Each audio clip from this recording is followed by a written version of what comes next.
Visste du at vennskap kan gjøre at vi lever lengre, og det å ikke ha gode nære relasjoner verre enn å røyke masse sigaretter gjennom livet? Du hører på Innsikt med Anette Marie, en podcast om hvordan du tar ansvar for eget liv, vokser gjennom egne utfordringer og skaper ditt drømmeliv.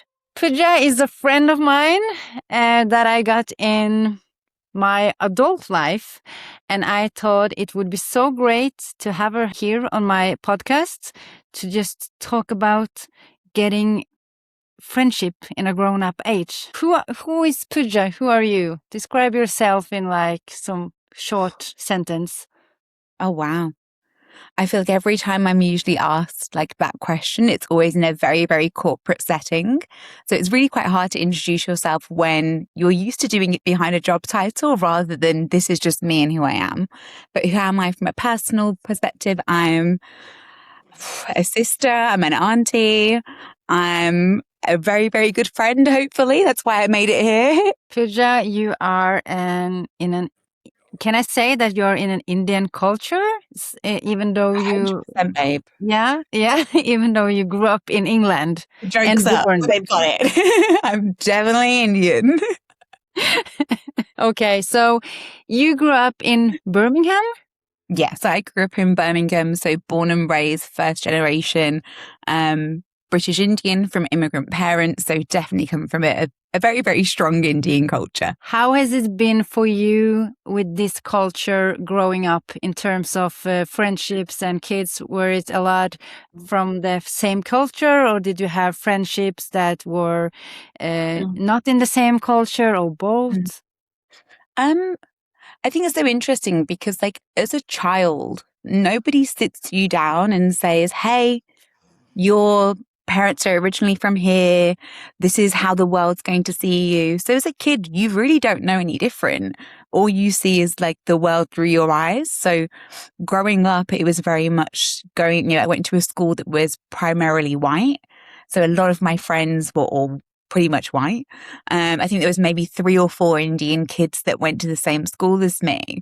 I think there were definitely differences that I felt between how my family are versus my friendships and like their families.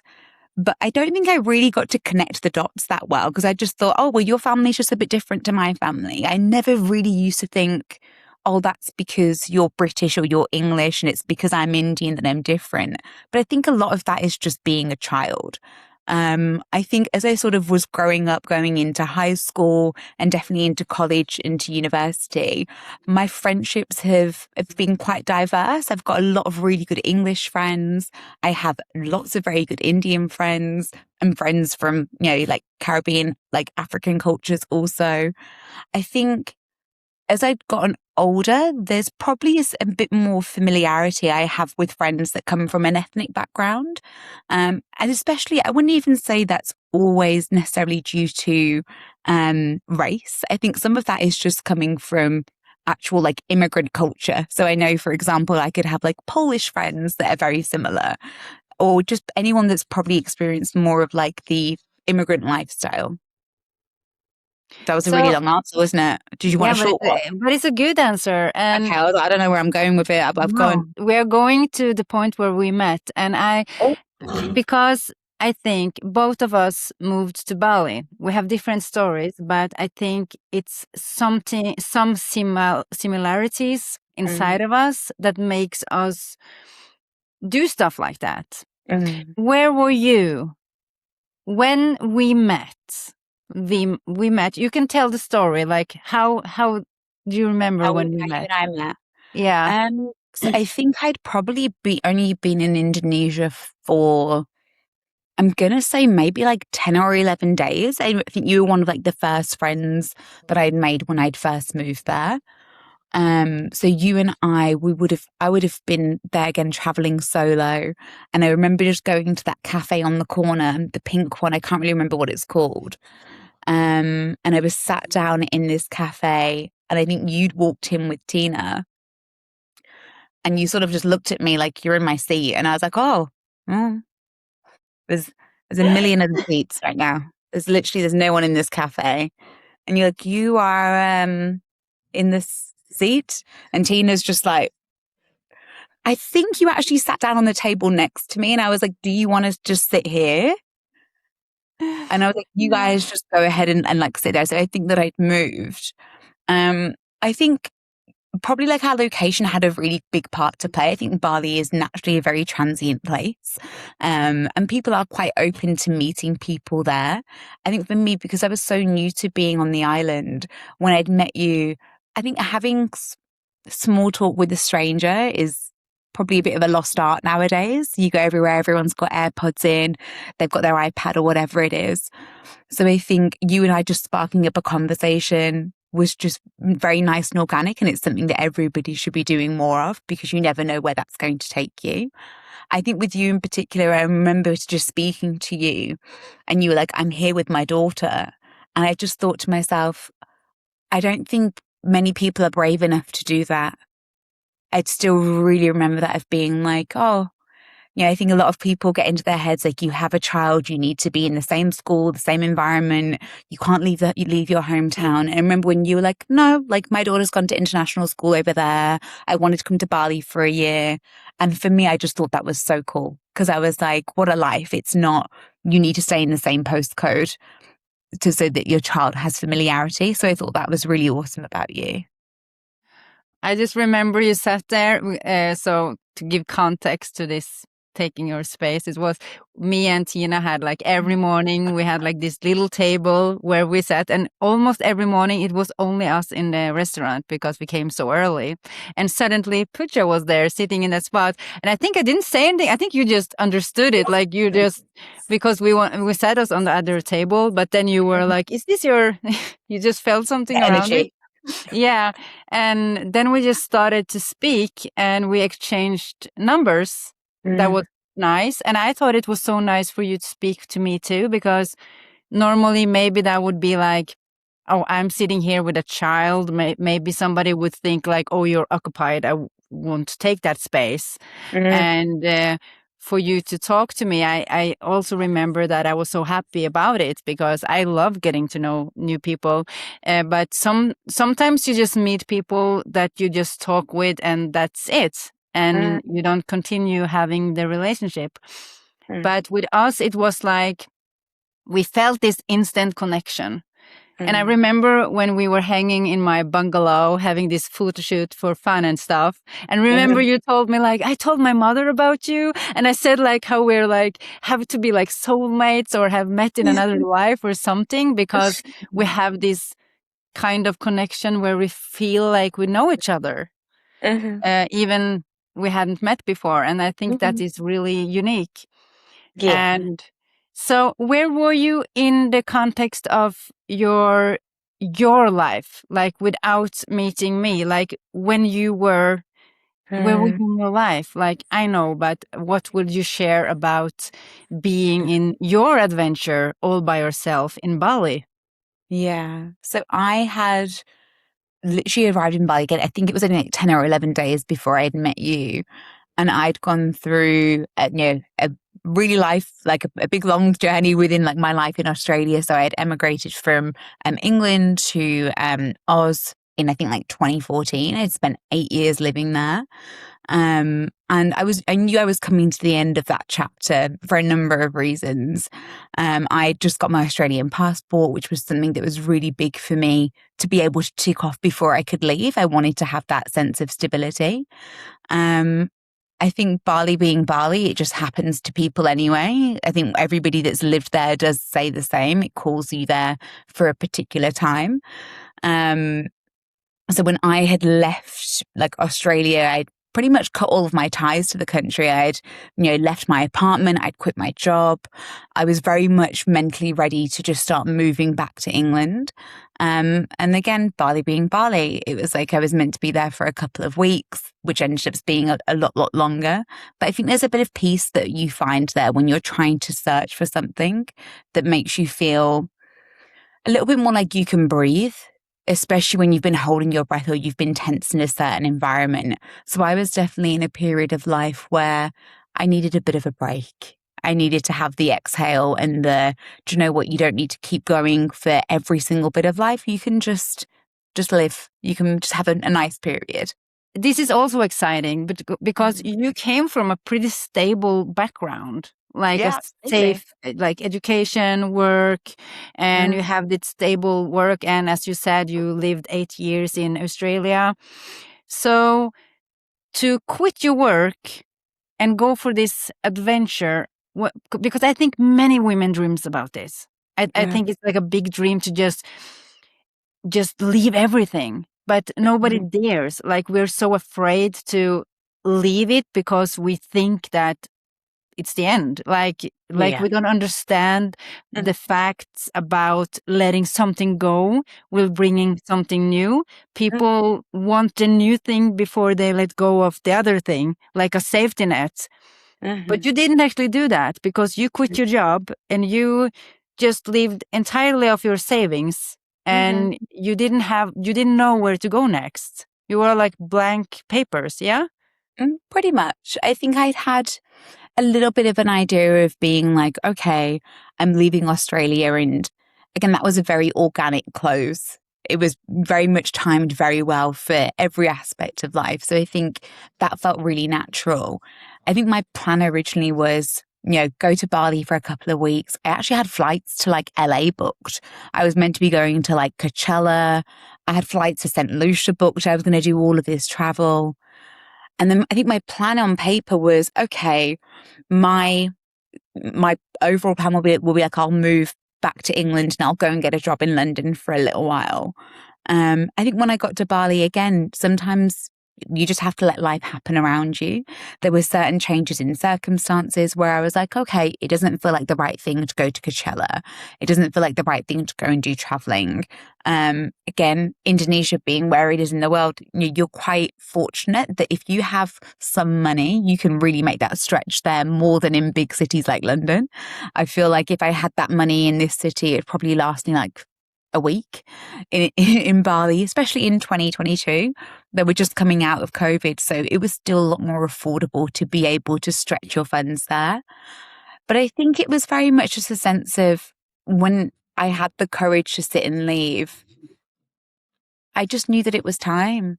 It's just as simple as that. I think you reach a phase in life where you can think to yourself, do I want to still keep having this experience right now? Do I still want to have more of Australia and more of Bondi and more of working in this big corporate bank? And I was like, I'm not getting any more fulfillment out of here. I've really hit a point where I know I've explored every option possible to me at that time that I'd wanted to. And for me, my final goodbye was, but you're leaving the door open. I've got a passport that I can go back to that country. So I don't need to actually sit and experience more. I wanted to experience new. And again, when I got to Bali, having a sense of grounding there then felt like, okay, but do I want to, have the privilege and the option of going traveling to different places? Or do I want to just, again, have a moment to breathe? Like, stop running away, stop getting on the next plane and over distracting yourself. Can you just sit with yourself for a little while and figure out, who am I without my corporate job? Who am I without some of those past relationships that I've had? And let me try and figure that out. So I think that's probably why. Yeah, and I think it's so great to have done that. It was the same with me. Like, COVID came. I had one winter with my daughter inside the apartment, and I just felt like I can't do this anymore. Like, I cannot do more of this. And many people would be like, "Oh, you're so courage! Like, you're so brave! Like, how could you dare to do that?" But for me, it was like, I was let to do that when I understood that my daughter's father wanted me to go. Like, he understood it would be good for her to go to international school. I was like, whoa, I'm allowed to? Yeah. Like, nothing can stop me when I'm allowed to. But for many people, it's about being brave. But I think also it's about building your confidence, like working on yourself. I know you have done it a lot. I have done it a lot. Like, I think it's good for every people to sometimes in their life go to therapy to just start looking inwards, because many people don't do. And I think for my listeners as well, the point of this talk right now would be like, how can we get friendship in an adult age? Because many people are lonely.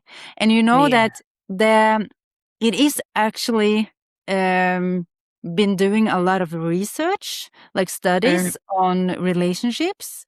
And you know, like chronic loneliness is linked to like a higher risk of early death, like often compared to smoking 15 cigarettes a day. So it's like, okay, you can actually be worse by being lonely than smoking 15 cigarettes a day. Like that's crazy. And many people just settle. They just settle with, I'm lonely. And it's easy to be in a victim position where we just blame everything for being where we are.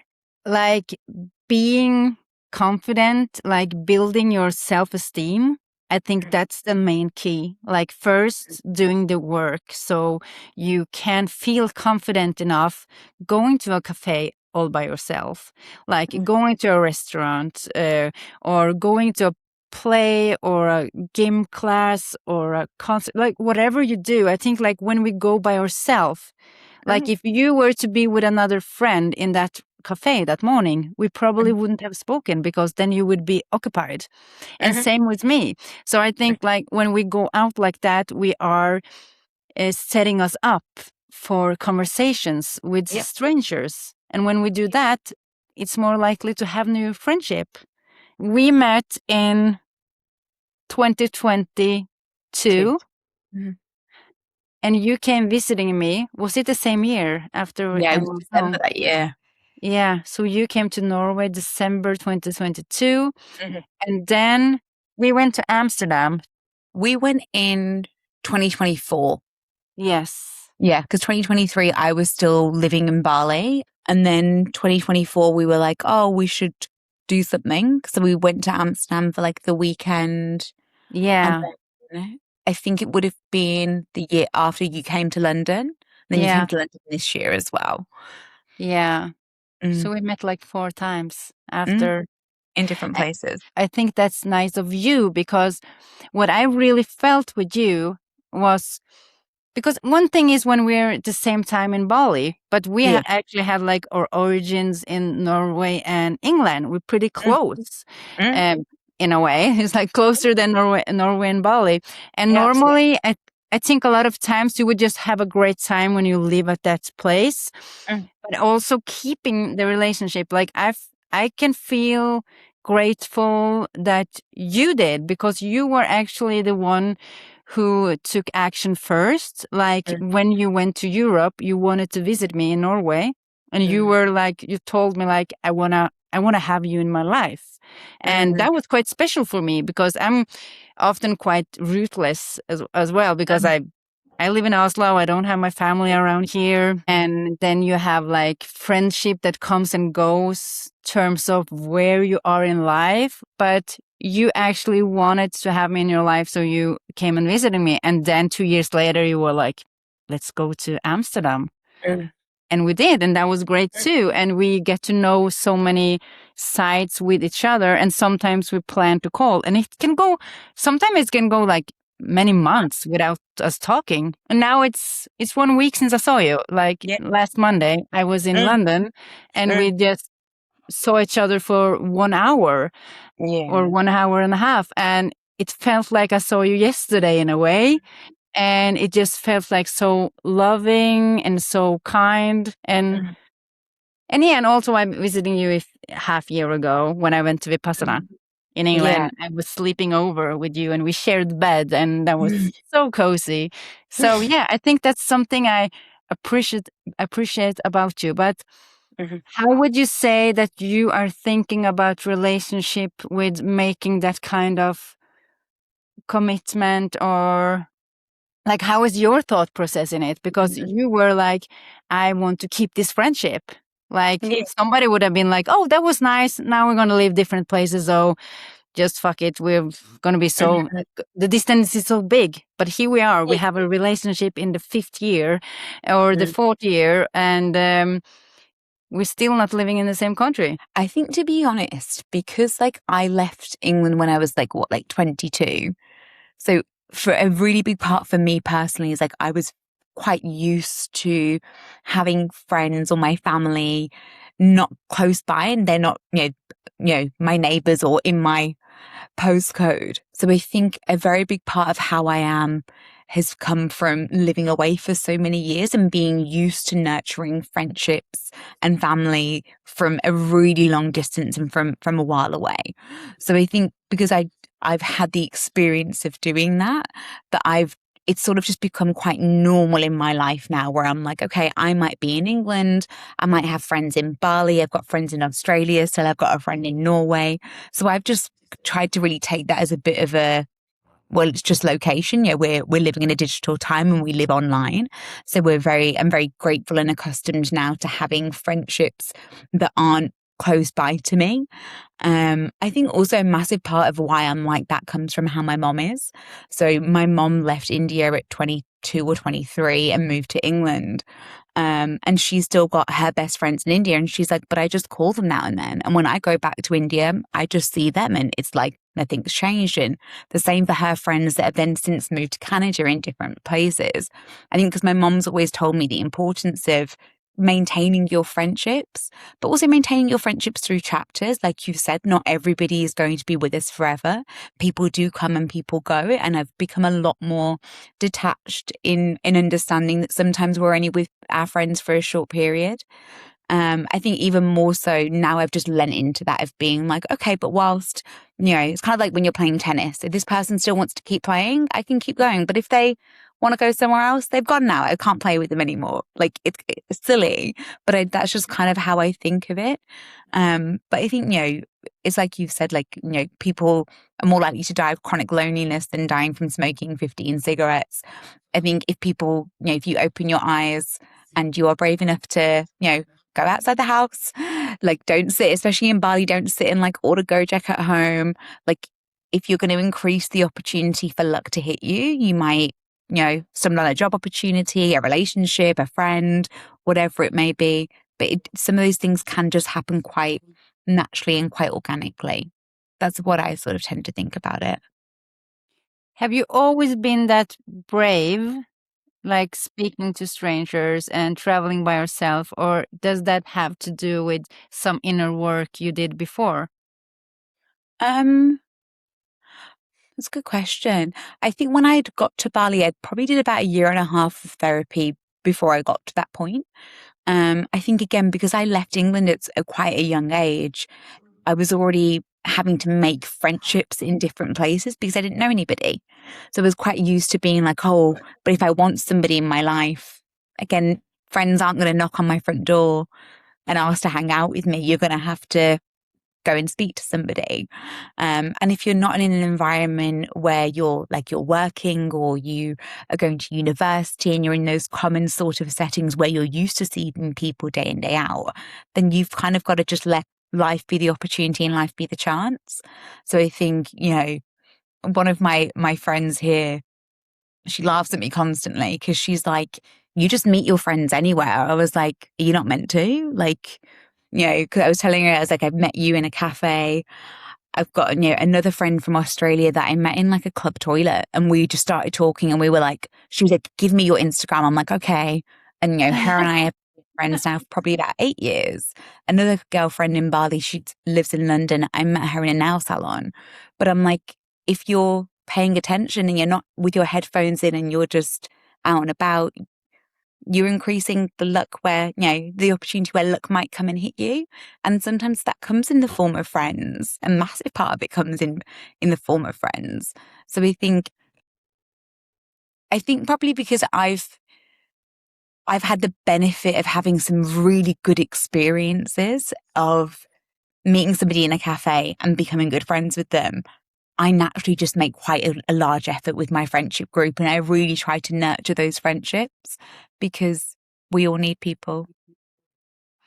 I think that's great. And I also think like we have like all these people we meet, and not everyone are we going to be friends with. But if we're not seeing, like, maybe it's one of 20. But if you're gonna find that one, you have to start talking to people, because sometimes you just talk and it's nice and you move on. But I think the special thing is when you find a friendship in grown up age. Yeah. If you have like friendship from a young age, often we just grow apart because we're in different path, different seasons in our lives. But like me and you, I think we were in a pretty similar space, like when it comes to dating, when it comes to our patterns, and also been working with ourselves. And I think that the main key to have like deeper connections as a grown up, I think it's inner work. Yeah. Like I think it is to be able to talk about those deep things. And when you meet somebody that's also able to talk about that, you have a deeper connection as well, because we can understand each other on a deeper level. Yeah. So how would you say, how important has it been for you to been through therapy? I think, to be honest, I wish that I started it sooner. Like, I know I should have probably started it around 2018. I started it in 2020. And sort of my only sort of regret is that I went through that process sooner in life of being like, okay, it's worth every penny and pound you choose to spend on it. Or even if it's not therapy, whether it's podcasts, whether it's journaling, just those practices that are going to help you connect with yourself on a slightly deeper level. I think, like you said, once you've done bits of work internally, at the end of the day, you'll show up differently, and then you'll attract, your energy is higher. You're more likely to go out and meet different sorts of people because you are feeling better about yourself, or you're feeling more confident in yourself. And I think sometimes, unless you're going through those processes, and like I said, that could be therapy, it could be listening to podcasts, it could be journaling, whatever it may be. But once you're going out and like actually paying attention, I say to people all of the time when people are like, how are you meeting people in London? I'm like, well, I just don't have my headphones in. I just walk around. Like I'm actually being present. Like I am not, even Bali's very different in terms of everybody Gojek's everything. But here I don't sit and get takeaway. I go and leave the house. I try not to get deliveries for for Boots or Holland and Barrett. I'm like, let me go click and collect and I'll go and get it, because nothing that exciting is going to happen if you're just sitting at home on your laptop all day. You actually have to go out and live in the real world, not just this one. Yes. And I think, we've got duality now. We're never going to live without these. We're always going to be online. But I think being out and being present is part of it. It's the whole point that we're alive. Yes. Learning to leave the phone at home. And also if you're just sitting inside, and I just wanted to say, when you said Gojek, for those who don't know who that is, it's like Foodora or Wolt. It's like or Volt. It's like ordering food at home. Yeah. So and also it's a lot about the energy, as you said, having when you work on yourself and you prioritize yourself with the food and the workout and the sleep and the journaling or the meditation, like when you are in sync with yourself, it shows.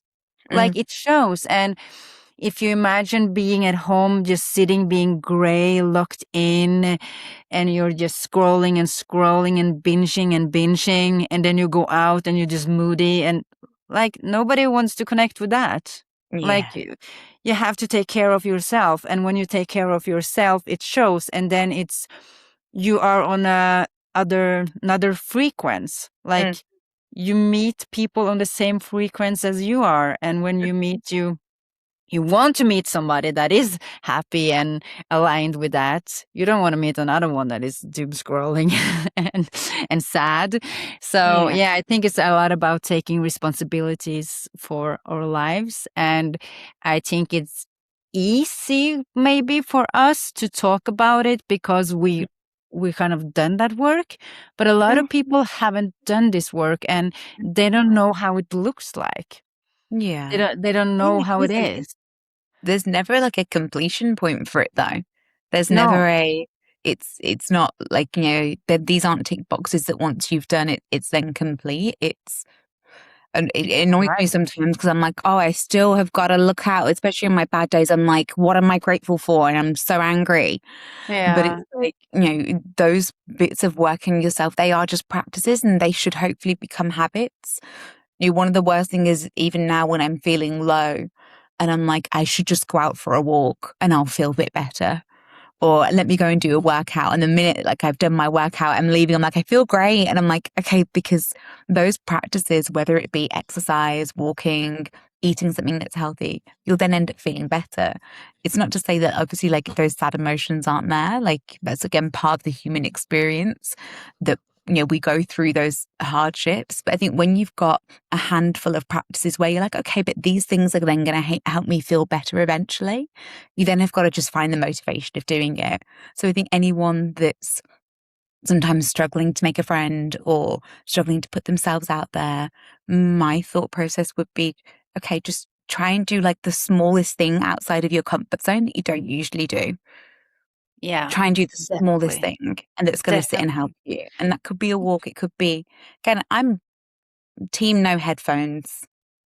Leave your headphones at home. I think it's really like when sometimes, even when I'm doing it and I'm at my desk at work, I'm like, I'm giving a signal that I don't want anybody to speak to me right now. And when you're walking out and about, like if I saw a really handsome guy and he's got headphones on, I would be like, oh, I don't really know. But if he doesn't, it kind of gives a different energy. It's quite similar to if you're like at a restaurant with a friend and if they've got their phone on the table, how do you feel? Or if they've got actually put their phone in their bag, they're saying, okay, but I'm talking to you. I'm present on this. I'm not checking my phone right now.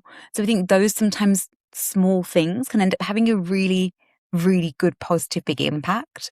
But that's also, again, just the beauty of life. Like the smallest thing can have the biggest change later on down the line.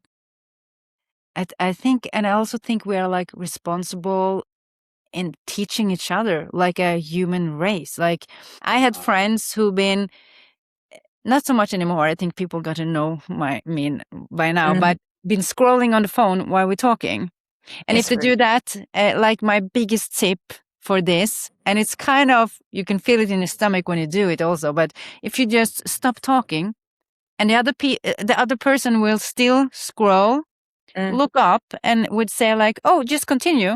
And I would say, no, I'll wait until you're done with that. Yeah.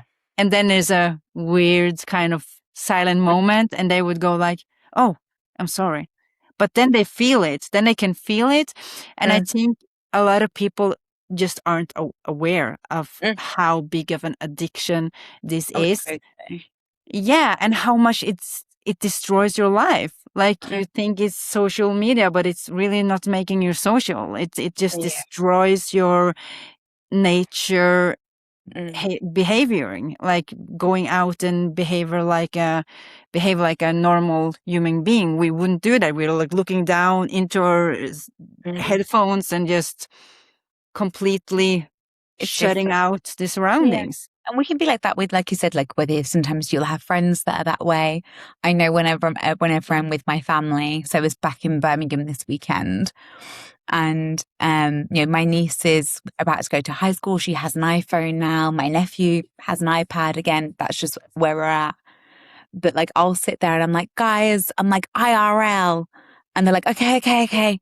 And they'll all put their stuff away. I'm like, guys, in real life, like we're together now. And the good thing about that is, like, again, kids are mirrors. They pick up on what you put down. So the next morning, I was in the garden on my phone and my niece is like, Mussy, IRL. And I'm like, okay, 5 minutes. Let me just do these emails and then I'll be here.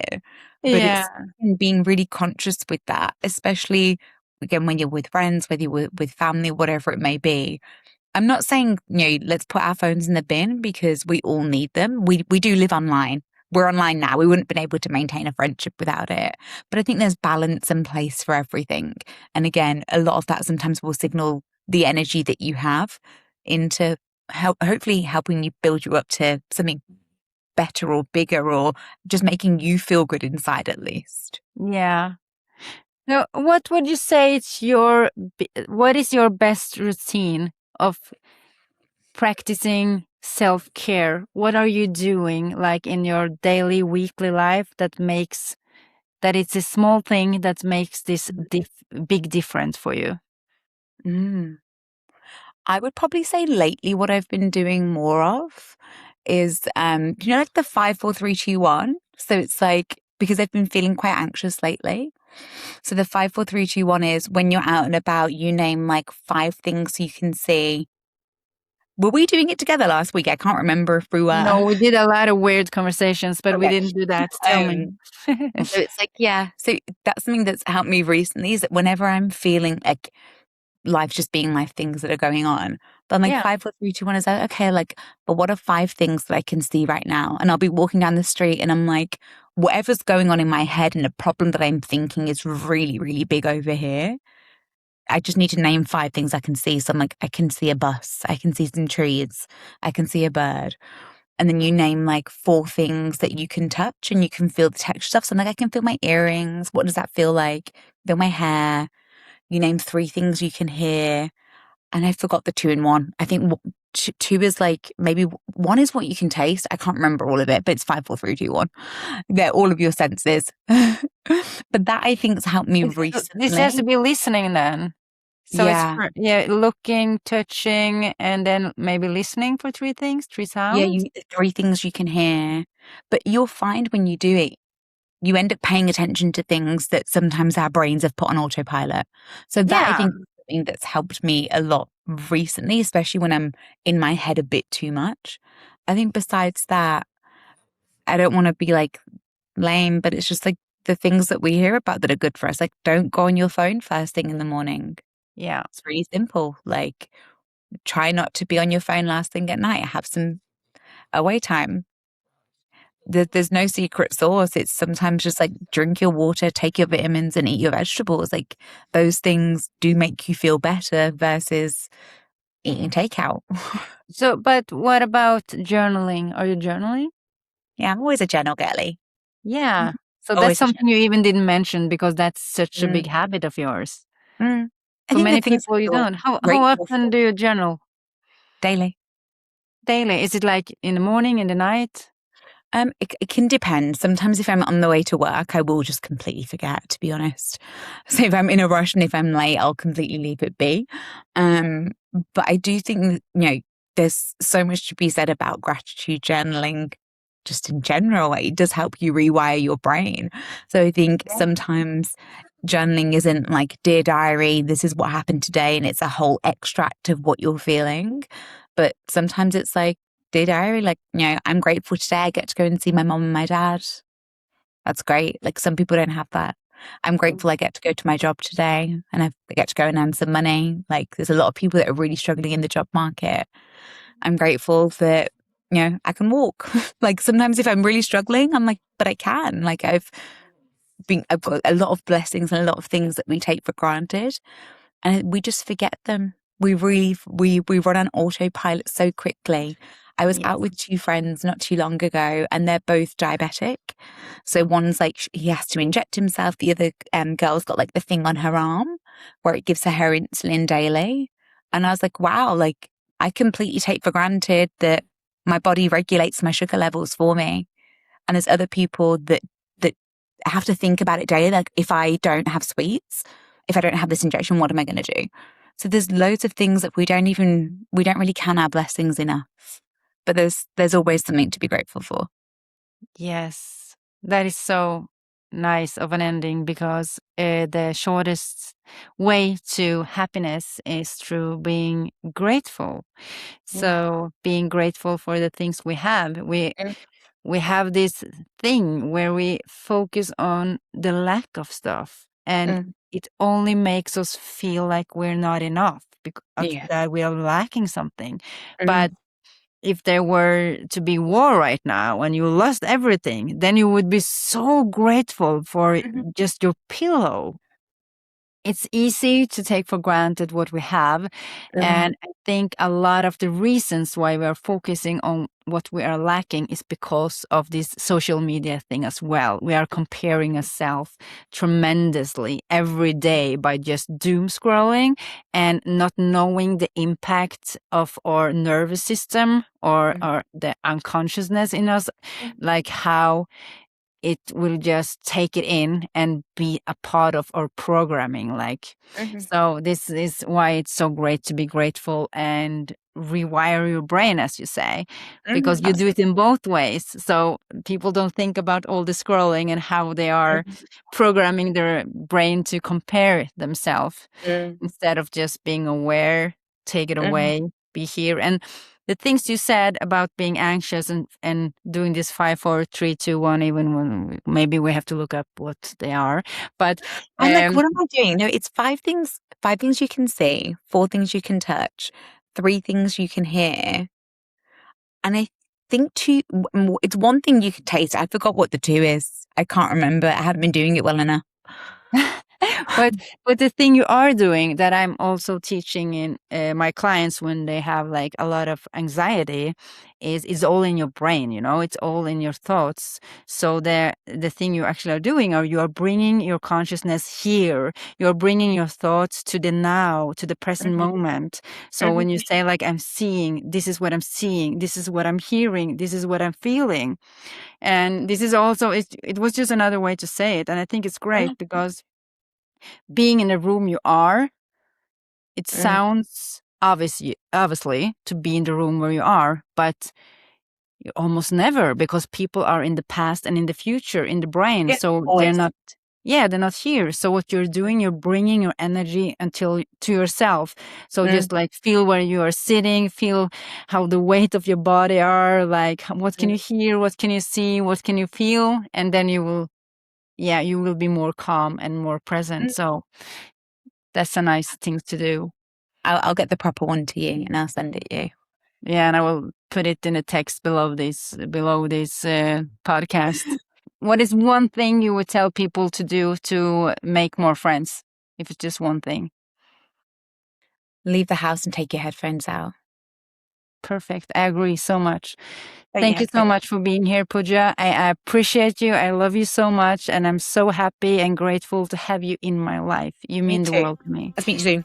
Jeg ville gjøre denne episoden her fordi at jeg vet det er mange som skulle ønske at de hadde flere venner, og som synes det er vanskelig å få seg nye vennskap i voksen alder. Hvis det er noe du kan gjøre for å starte på denne indre jobben som er litt vanskelig, som vi prater om, så kan du altså melde deg på min neste challenge. Du går inn på teamjegliker.no/challenge. Jeg linker den under episoden her. Du får kjent på hva det betyr å jobbe innover, og så får du garantert noen seire som du kan ta med deg allerede etter 3 dager. Meld deg på hvis du vil. Tusen takk for at du lytter. Vi høres i neste episode.